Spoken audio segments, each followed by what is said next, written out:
Track wrestling here at the NAIA National Championships with now four-time national champion Nosomy Pozo of Life University. 2 junior college titles, 2 NAIA titles. You really had to grind through this tournament. How were you able to suck it up and win some really tough matches?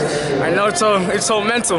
Like I always told my coaches, especially Coach Jamil, I'm a shark. I live in deep waters. I love being in close matches like that, in those moments. That's why you always see me crack a smile, because I live for moments like this. This is what I do, and I really believe in myself. How are you able to gain such comfort in those tough situations? To be honest, from putting myself in those situations in the room all the time. I've been going with Coach Jamil. He's a 2-time NAIA national champion. He weighs about 200 pounds. I go with him all the time. Darren Wynn, he's also a national champion. Freddie Rodriguez, he's also a 2-time junior college national champion. You know, I'll work with those guys all the time. You know, they take me to deep waters. So I love it and I embrace it. How does winning a national title or 2 at this level compare to the junior college titles? Whew. I mean, they were all tough, but I gotta give a lot of respect to NAIA. You know, not in junior college I wasn't wrestling against other national champions in the same division. You know, or other transfers from Division 1. You know, here in NAIA, I came in. Brandon Weber was already a national champion in the division. I had to beat him last year and this year. Also, my good friend Ronaldo Rodriguez, he's just transferred from Division 1.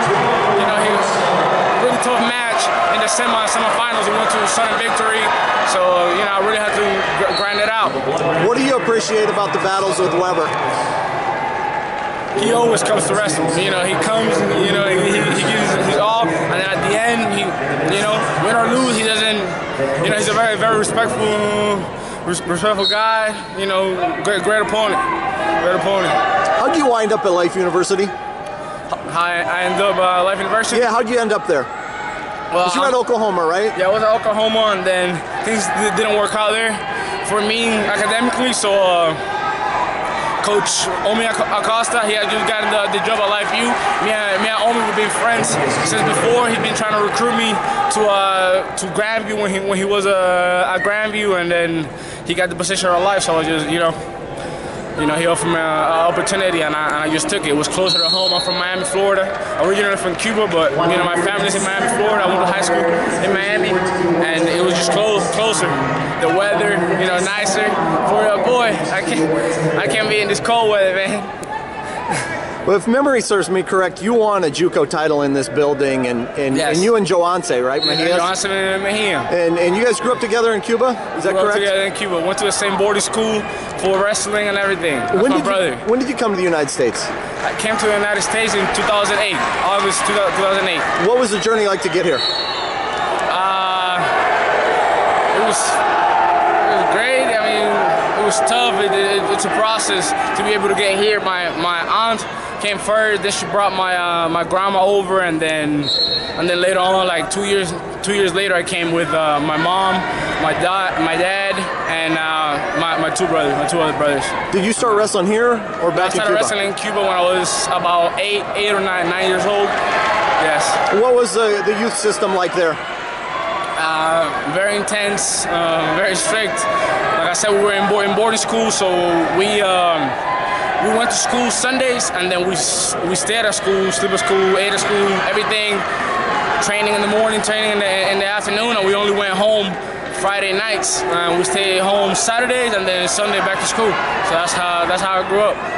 And then you guys both go to North Iowa, we went to North Iowa. in Mason City. For Coach Steve Kelly. What's it like when you go from Cuba to Miami, and then all of a sudden you're in North Central Iowa? It's just single digits. You have to adapt, but you got to stay strong mentally, you know, and win those little battles.